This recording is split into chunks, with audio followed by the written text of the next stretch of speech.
아멘. 오늘 수요 생기 예배 그리고 우리 사랑하는 청년들의 수련의 첫째 날 또 이 집회 가운데 나오신 여러분을 환영하며 축복합니다. 우리 서로 바라보면서 이렇게 인사 한번 나눴으면 좋겠습니다. 잘 오셨습니다. 네, 그리고 우리 청년들 앞에 앉아 있는데요. 바라보면서 이렇게 한번 인사 나눴으면 좋겠습니다. 사랑하며 축복합니다. 네. 여러분 그 로고 테라피라는 말 들어보셨습니까? 아니면 빅터 프랭클이라고 하는 사람, 아니면 이 사람의 이름까지 아니면 죽음의 수용소에서라고 하는 책 혹시 들어보신 적 있으십니까? 빅터 프랭클이라고 하는 사람은 유대인이라는 이유로 2차 세계대전 당시에 나치의 포로 수용소에 수감돼 있었던 사람이었습니다. 이 사람은 그 포로 수용소에서 수감되어 있는 가운데 참 죽음의 절망 가운데 또 사선을 넘나드는 그 사람들의 모습을 유심히 관찰하였습니다. 이 사람이 그 사람들 죽어가는 사람, 또 죽음의 공포 앞에서 떨고 울며 그렇게 두려워하고 있는 사람들을 관찰해 본 결과 그 사람들에게는 모두에게 어떤 자신이 처해져 있는 상황에 의미를 찾고자 하는 본능이 그들에게 있더라라는 사실을 발견하게 됩니다.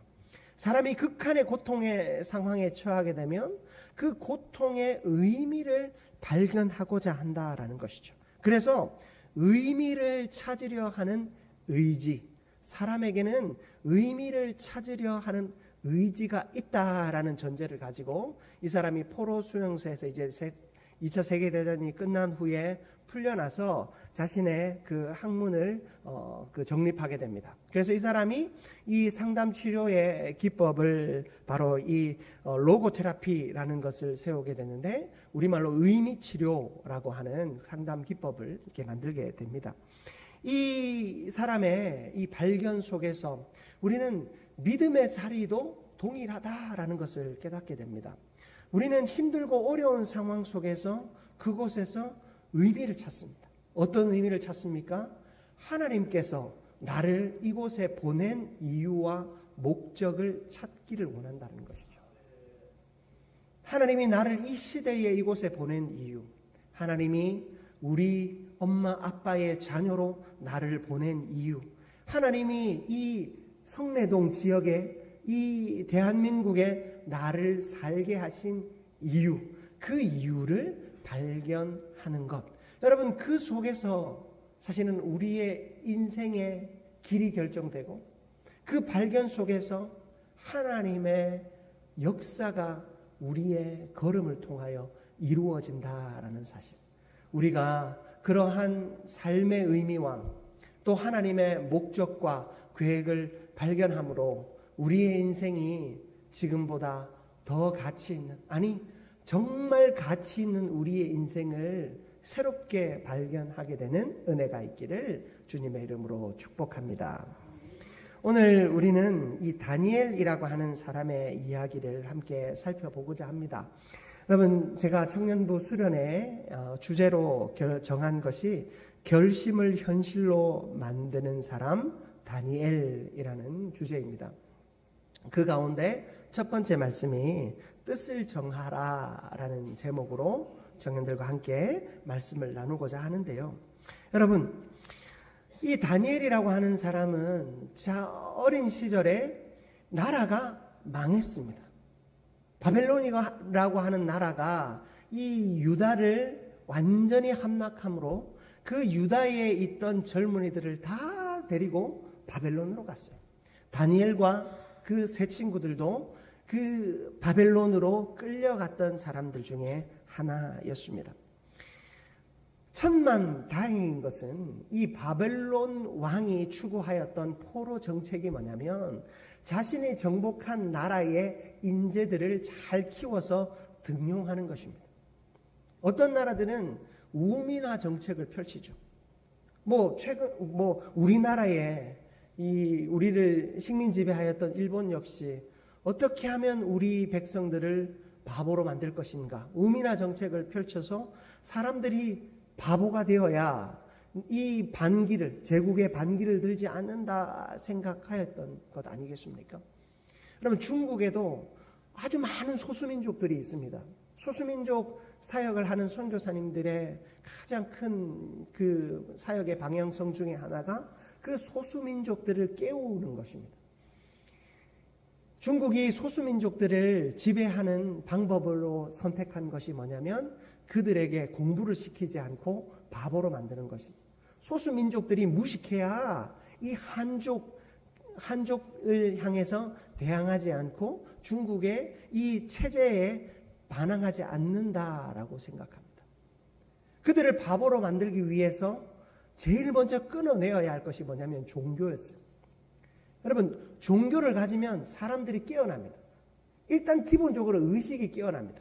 그러나 여기에다가 기독교는 어떻습니까? 살아계신 하나님을 섬기는 이 종교이다 보니 살아계신 하나님께서 그 사람들을 깨워내기 시작하니까 제일 먼저 기독교를 박해하고 여러 종교들을 박해합니다. 사람들이 깨어나지 못하게 만드는 일들을 하였습니다. 그러나 바벨론의 느부갓네살 왕은 달랐습니다.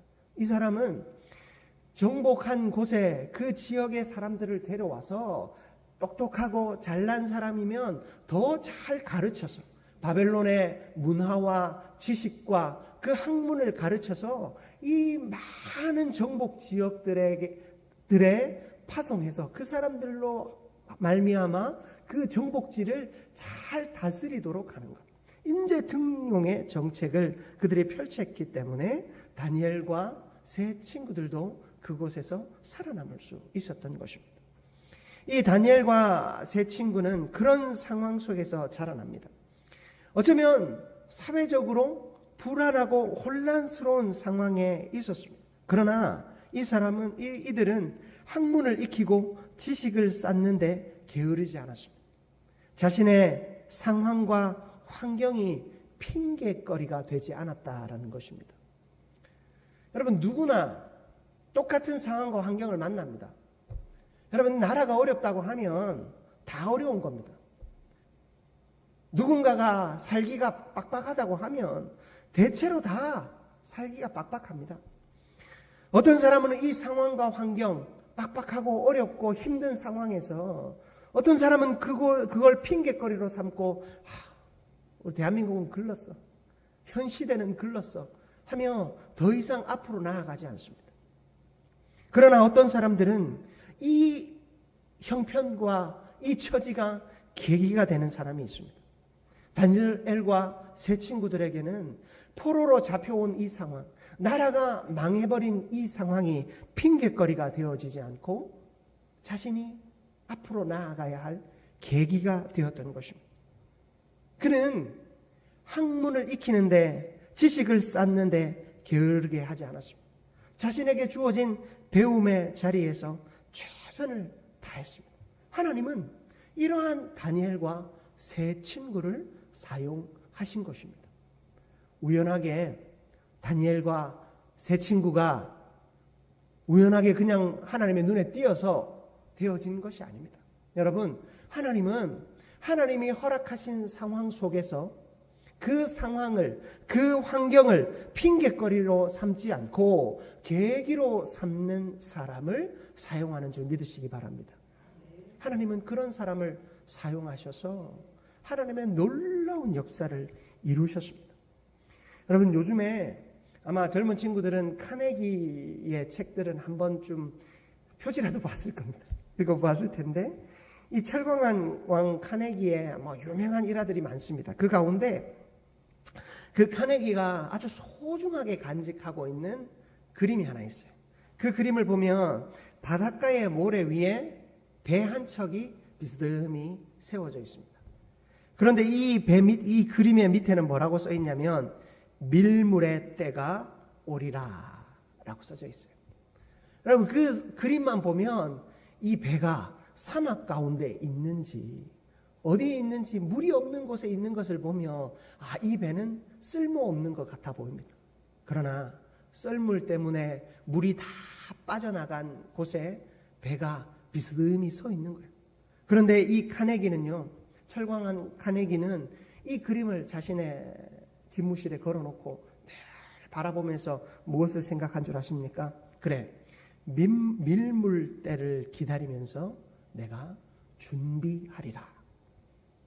여러분, 밀물 때를 기다리며 준비하고 있는 배, 그 배가 부서졌거나 혹은 고장이 났더라도 썰물의 때에, 물이 없을 때에 이 배를 잘 수리하고 잘 준비해두면 밀물이 들어왔을 때 그 배를 타고 먼 바다로 항해할 수 있는 것입니다. 그는 그러한 마음을 가지고, 그러한 확신을 가지고 그 그림을 바라보고, 또 그 그림을 바라보며 늘 자기 자신의 생각과 태도를 새롭게 하였습니다. 여러분, 우리의 인생은 하나님 손에 달려 있습니다. 누구나 부유하고 또 행복하고 평화로운 곳에서 살고 싶고 그런 환경 속에서 생활하고 싶습니다. 주변을 바라보면 나보다 더 행복한 사람들만 있는 것 같고, 나보다 돈 많은 사람만 있는 것 같고, 나보다 더 좋은 환경 속에 살아가는 사람들만 보입니다. 여러분, 사람의 눈이 발에 붙어 있지 않고 머리에 붙어 있다 보니 자꾸만 높은 것을 보는 것 같아요. 그런데 높은 것을 보며 더 높은 곳을 향해 나아가는 사람이 있는가 하면, 높은 곳을 바라보며 작은 자신을 향해서 신세 한탄만 하고 있는 사람이 있습니다. 어떤 사람을 하나님이 쓰시겠습니까? 여러분, 우리는 하나님이 바라보게 하시는 곳을 볼 줄 알아야 하고, 하나님이 원하시는 곳을 향해 설 수 있어야 합니다. 그것이 하나님이 우리를 통해 간절히 바라시는 일이요, 우리에게 주신 환경을 통해 우리가 발견해야 할 것임을 기억하시기를 바랍니다. 여러분, 상황과 환경을 핑계거리로 삼는 사람을 하나님은 쓰지 않습니다.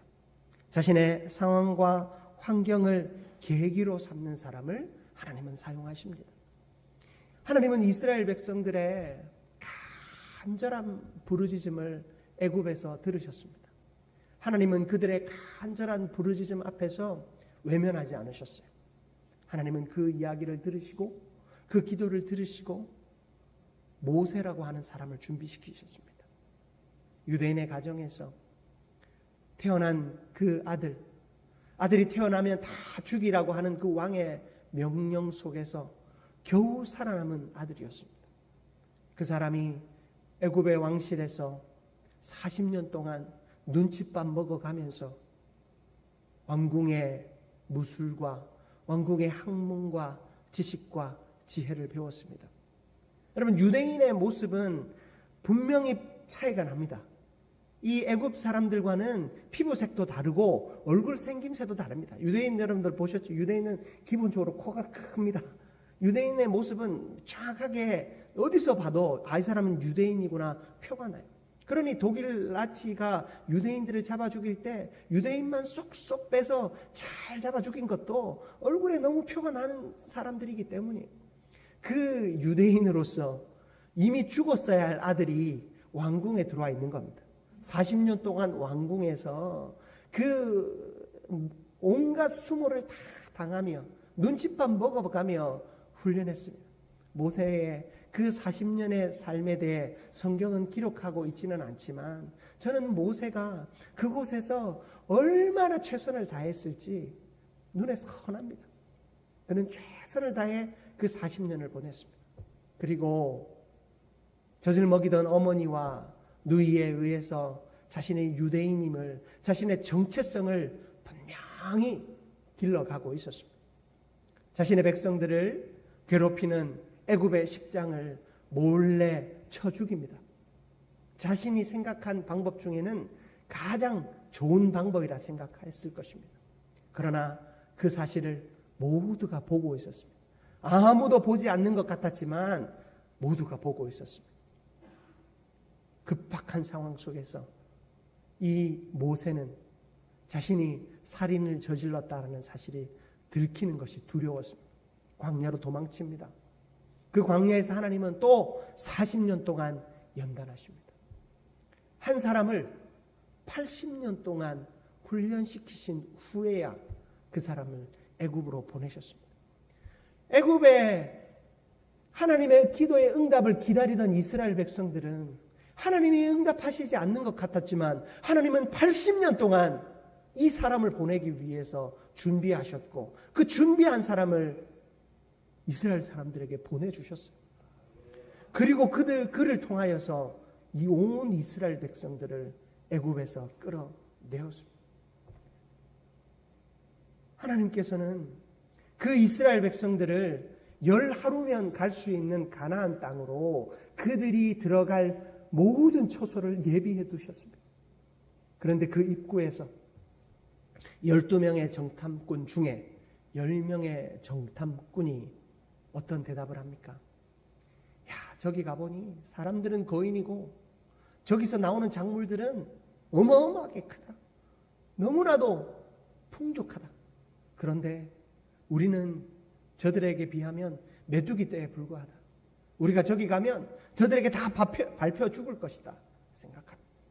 똑같은 것을 보았지만 10명의 정탐꾼은 그것을 불평의 기회, 핑계거리로 삼았습니다.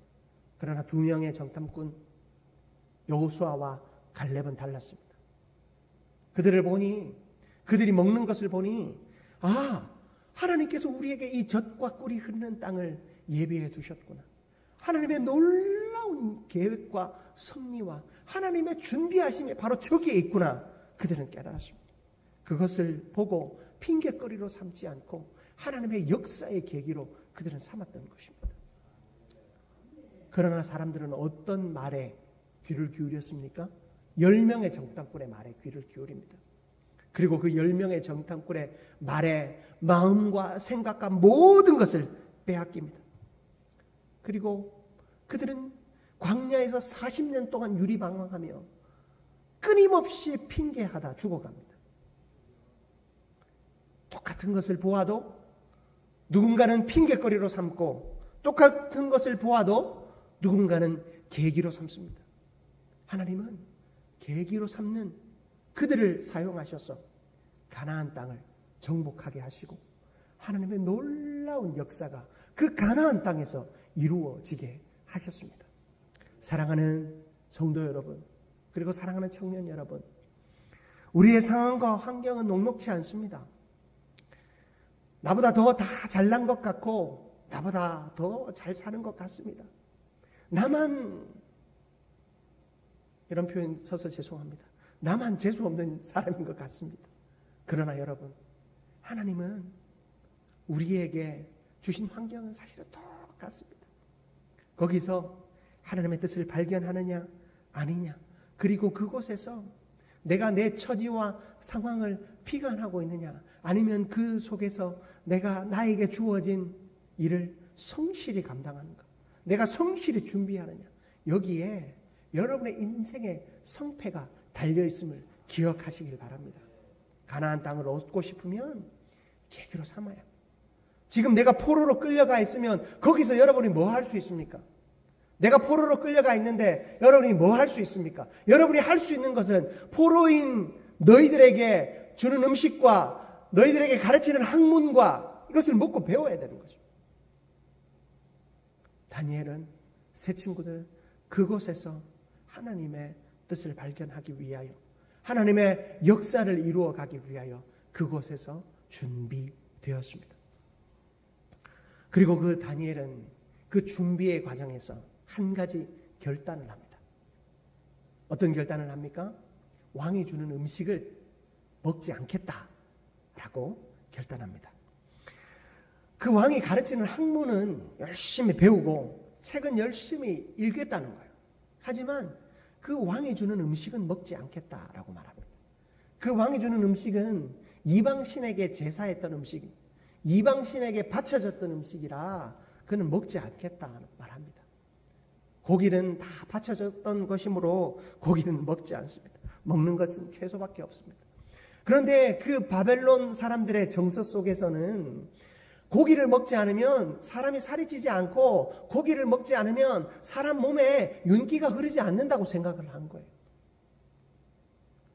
환관장이 이 다니엘과 세 친구들이 이 뜻을 정하였을 때, 결단하였을 때 그는 아연실색합니다. 아니 고기를 안 먹고 어떻게 하겠다고. 왕이 하사하는 음식을 안 먹고 너희들이 혈색이 나쁘고 너희들이 살이 찌지 않으면 내가 왕의 칼에 죽임을 당할 수도 있어. 내가 너희들의 말을 어떻게 들어. 그러나 다니엘은 뜻을 정하고 그 왕의 음식을 먹지 않기로 결정합니다. 여러분 그것은 믿음의 선택이었습니다. 불신과 불순종이 가득한 이 세상에서 자신이 일해야 합니다.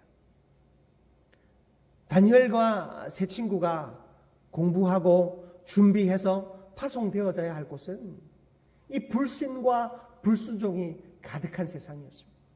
하나님이란 계시지 않는 우상 숭배가 가득한 우상의 힘으로 하나님을 이겼다고 자부하는 저 바벨론 사람들의 삶의 자리에서 자신이 일해야 되는 것입니다. 똑같이 해서는 되지 않는다라는 믿음의 결단이 그에게 있었습니다. 그래서 그는 믿음으로 왕이 주는 음식을 먹지 않겠다 결단합니다. 여러분, 이 다니엘의 결단 앞에서 그들이 한번 시험해 봅니다. 그런데 실제로 고기를 먹지 않고 채소를 먹었더니 오히려 다니엘의 얼굴에 색깔이 더 좋고 더 뛰어나며 더 다른 사람들에 비해서 더 놀라운 성취를 얻는 것을 그들이 보았습니다. 보았으므로 다니엘과 세 친구들에게는 왕의 음식을 먹지 않는 것을 허락해 주게 됩니다.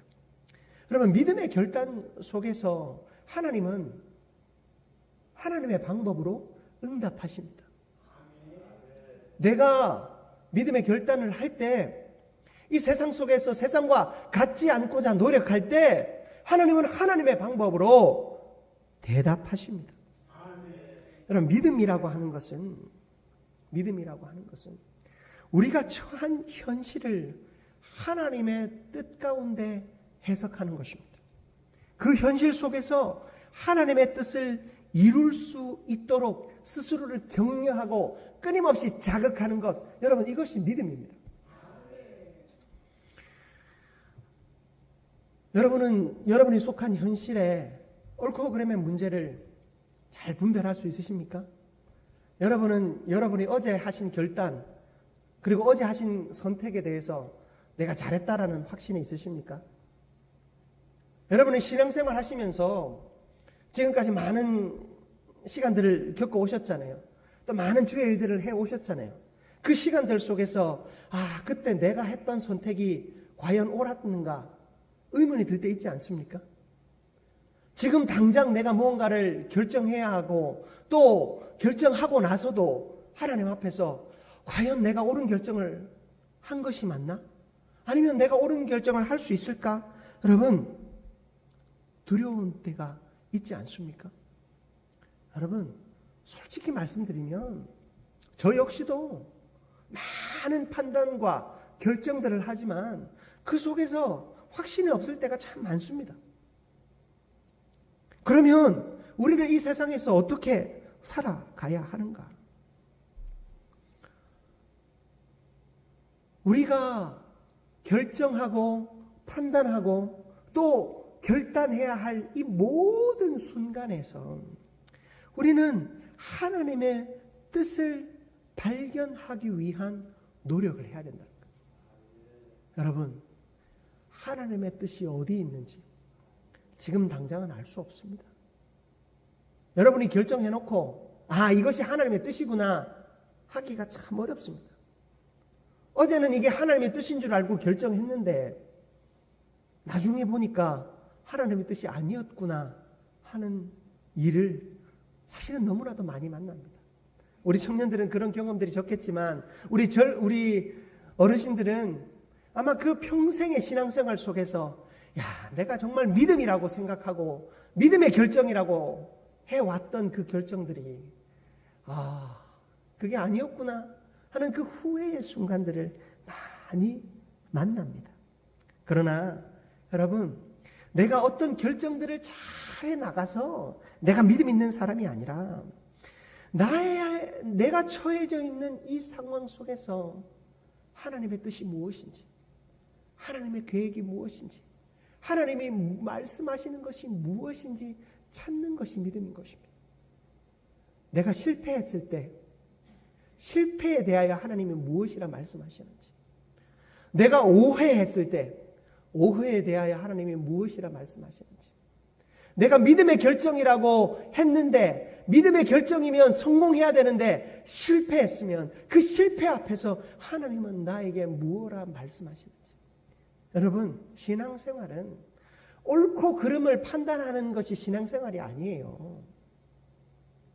내 삶에 대하여 이 결정은 옳았고 저 결정은 틀렸다. 당신의 삶에 대하여 당신의 결정은 옳았고 당신의 결정은 틀렸다. 여러분, 이것을 판단하며 사는 것이 신앙생활, 믿음 생활이 아니다라는 거예요.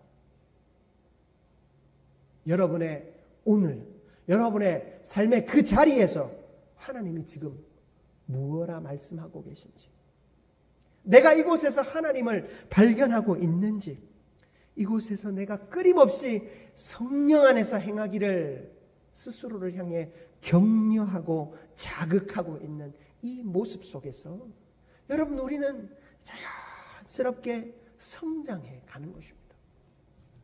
여러분, 다니엘과 세 친구가 왕의 음식을 먹지 않겠다라고 결정했을 때 그들은 그 결과를 보았을까요? 그 결과를 이미 알고 그런 말을 했을까요? 저는 그렇다고 생각하지 않아요. 성경에도 그렇게 나와 있지 않습니다. 다니엘과 그 세 친구가 결단하고 결정할 때는 그들은 자신의 결과를 알지 못했어요. 하지만 그들은 세상과 달라야 하고 자신이 이 열심히 공부해서 이 나라의 등용이 되었을 때 자기가 나가서 일해야 될 이 현실이 하나님이 없는 현실이고 우상을 숭배하는 현실이고 죄악과 불순종이 가득한 이 현실인데 똑같은 모습으로 내가 나아갈 수는 없으므로 결단한 것입니다. 하나님의 뜻이 아니다라고 판단되고 하나님의 뜻이 아니라고 결정되어진 것을 결단한 것입니다. 그 결과는 누가 책임져 주셨습니까? 하나님께서 책임져 주셨다라는 것입니다. 여러분, 결단이라고 하는 이 단어, 이 결정이라고 하는 단어, 이 단어의 그 영어로 이 단어가 이렇게 주로 쓰는 단어가 뭐냐면 decision이라고 하는 단어인데요. 여러분, 이 단어의 원어의 뜻을 보면 끊어내다, 잘라내다, 분리하다, 이런 의미를 가지고 있어요. 여러분, 결단, 결정, 결심이라고 하는 것은요, 끊어내고 잘라내는 거예요. 무엇을 끊어내고 잘라내는 것입니까? 옳지 않은 것을 끊어내고 잘라내는 것이죠.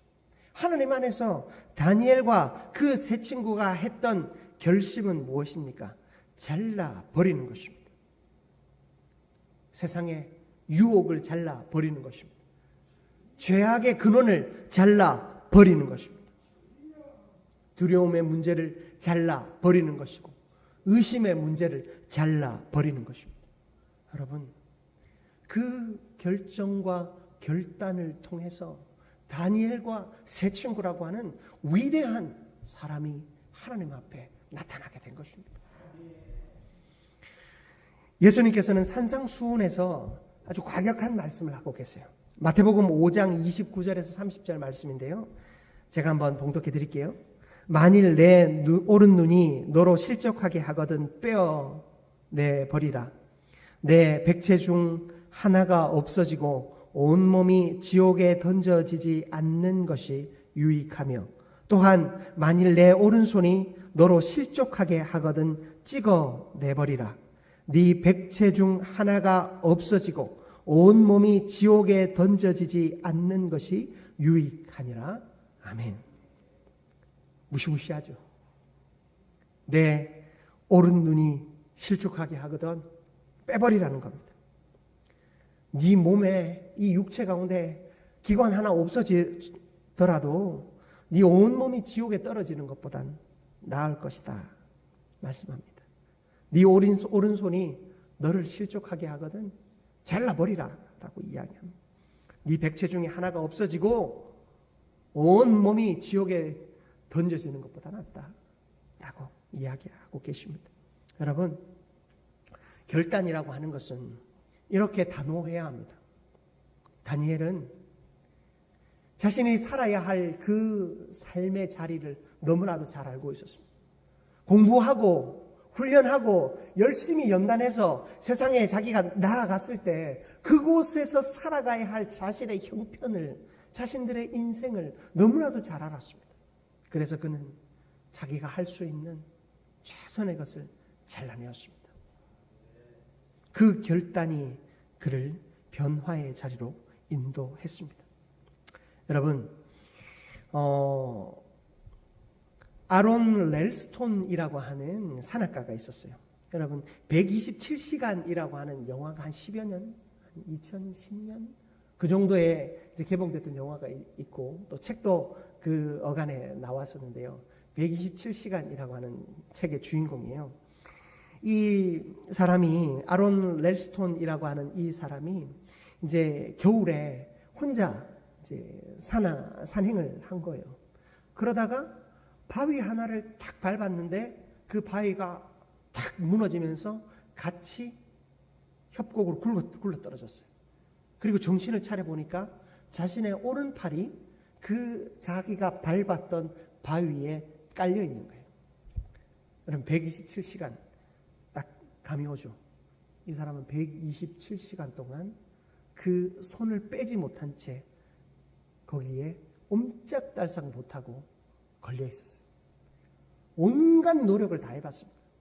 그냥 지나가는 사람이 있을까봐 소리도 질러보고 애를 써봤습니다. 그리고 그 바위를 옮기기 위해서 온갖 노력을 다 했습니다. 그런데 그 바위는 거기서 꼼짝도 하지 않는 겁니다. 여러분, 이 사람은 어떤 선택을 했을까요? 자기가 가지고 있던 무딘 칼로 127시간 동안 끊임없이 애쓰고 노력했지만 더 이상 그 손을 뺄 수 없다 생각할 때 그는 자신의 칼로 자신의 오른팔을 잘랐습니다. 그리고 한 팔로 로프를 타고 암벽을 20m나 내려와서 기어 사람이 지나가는 곳으로 나왔어요. 그는 그곳에서 구조되어서 생명을 되찾았습니다. 그 사람이 그 책에서 이렇게 말하더라고요. 결단은 간단했다.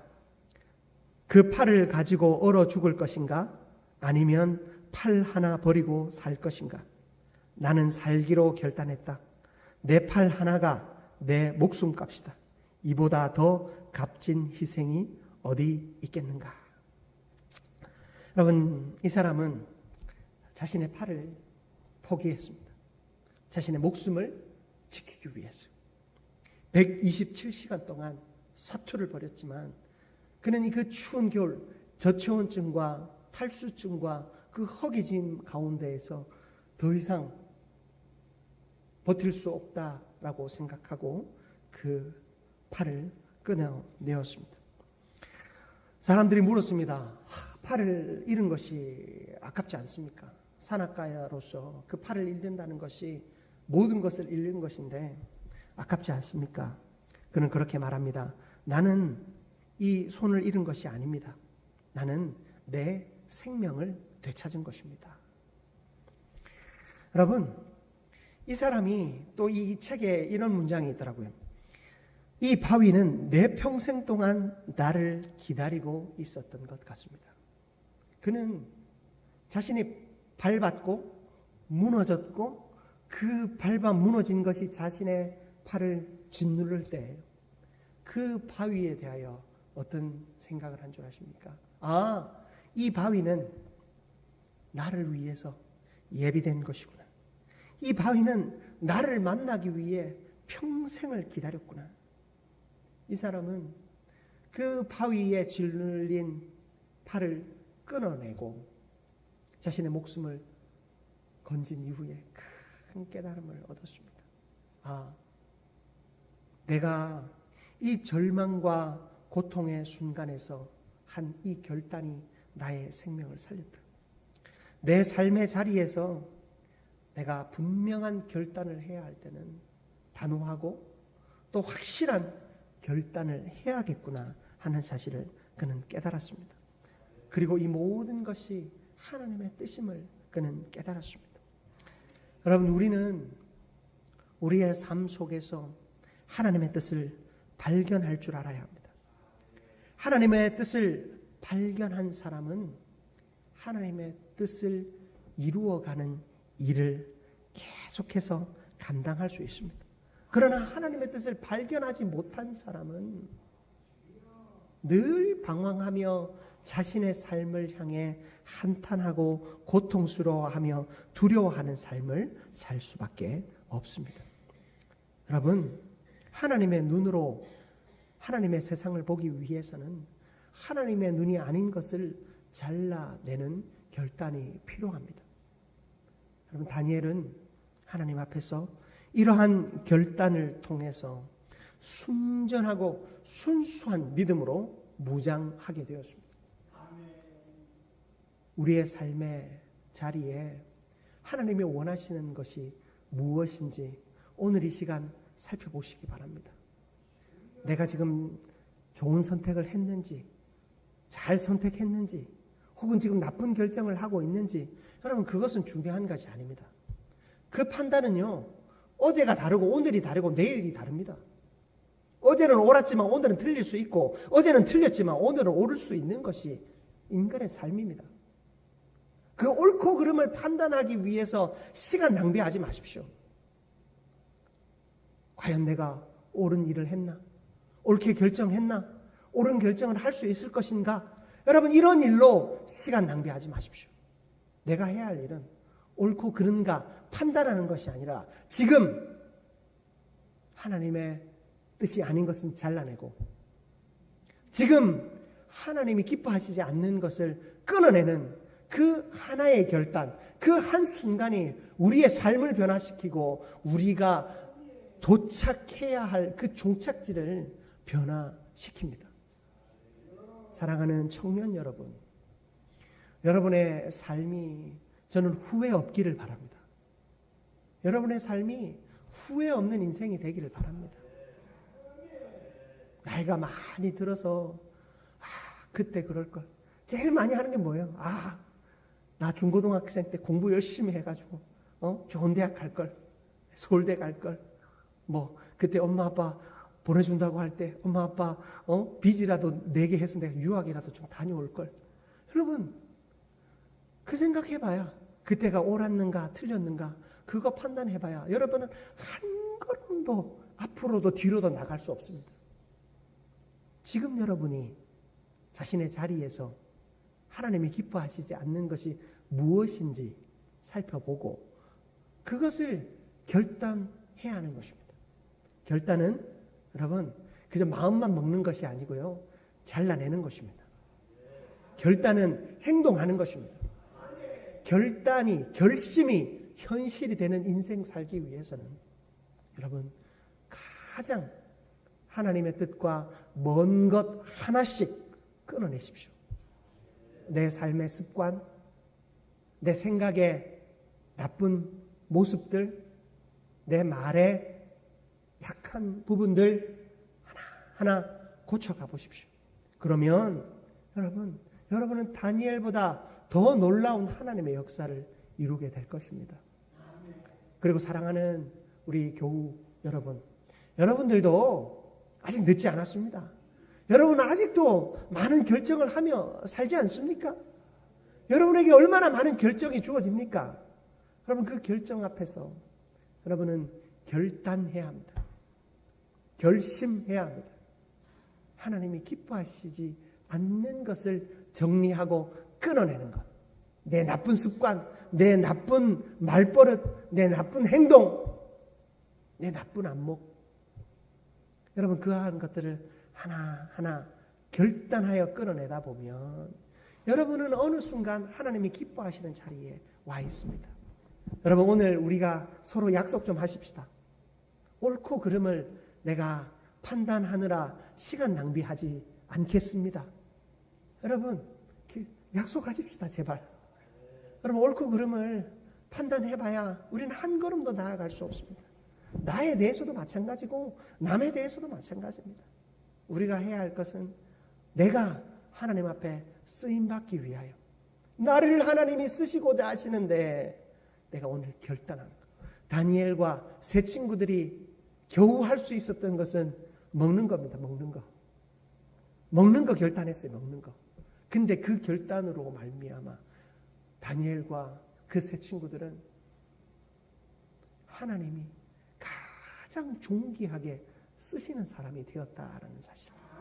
여러분 그 사실 꼭 기억하시고 하나님 앞에 결단하여 나아가는 저와 여러분들 되시기를 주님의 이름으로 축복합니다.